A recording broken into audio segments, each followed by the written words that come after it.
And welcome back to my next installment of Face to Face Friday. So, as you've probably figured out, this isn't Friday. It's clearly Sunday. And one moment of why I didn't go on Friday. And so, I'm on this quest for deep joy. I've been on this quest really most specifically since, let's say, January. But it isn't always 100% effective. So this past week, the election really seriously affected me. I was quite distracted. I felt like life was in limbo. Perhaps some of you felt that way, whether you're American or not. And so I couldn't get inspired on what to talk about.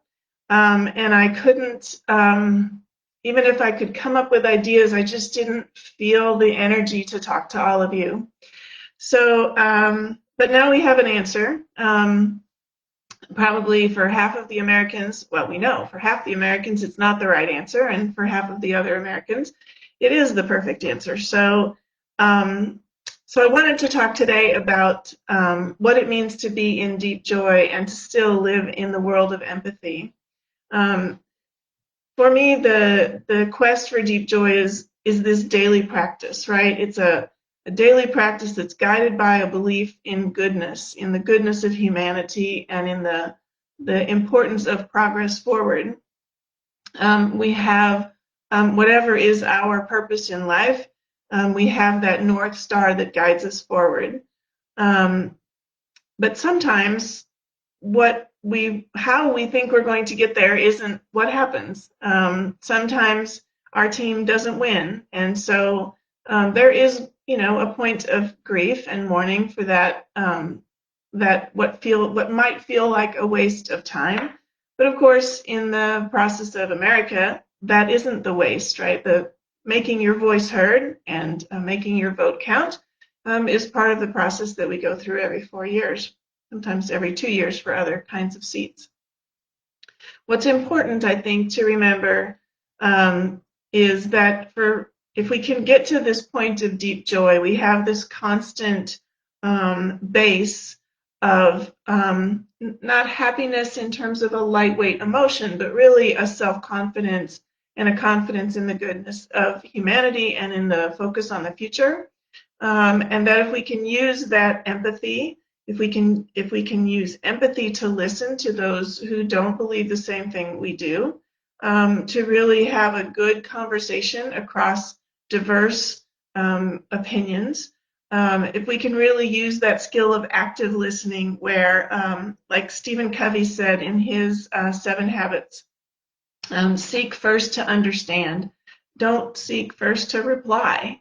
Right? Really listen, that active listening of trying to understand where is the other person coming from, what are their fears and what are their dreams, and then have a debate, a healthy debate. They say there's a reason we got 2 ears and just 1 mouth, right? We should listen twice as much.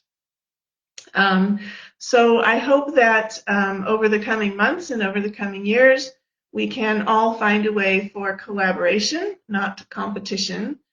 We can all find better ways towards active listening. We can continue to learn from the other side as well, as being able to articulate what our own position is. The minute we move to violence, we lose the ability to listen. And unfortunately, when we move to violence, we also minimize our own credibility. So I hope that we can, in this self-confidence of deep joy, we can have a conversation. We can find our self-confidence to make our point known without high emotion, high anxiety. We can, as we try to teach teams in corporations, we try to teach them to be self-directed and self-governed. We can find that way to actually make our voice heard in a very healthy way.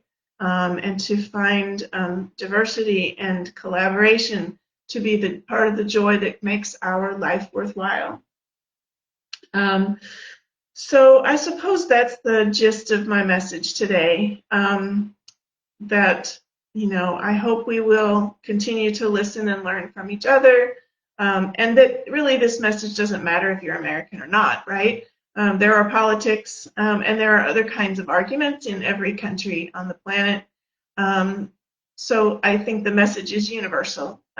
We want to be empathetic humans. We want to learn from each other. We want to listen. We want to hear a diverse viewpoint because that's what stretches our mind. That's part of the growth mindset, is to hear the opposite opinion or hear a different opinion and to learn from that, to consider the alternatives, and to really be thoughtful about that.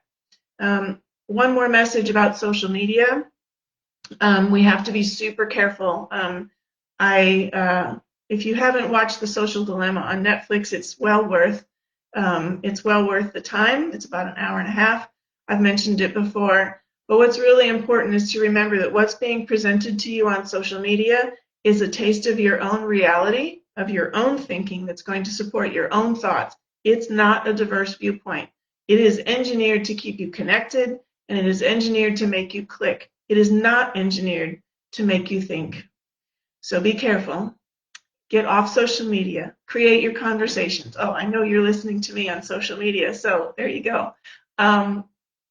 One more reason for me to make the point is don't get lost in the scrolling, don't get lost in the negativity, don't get lost in the hate speech.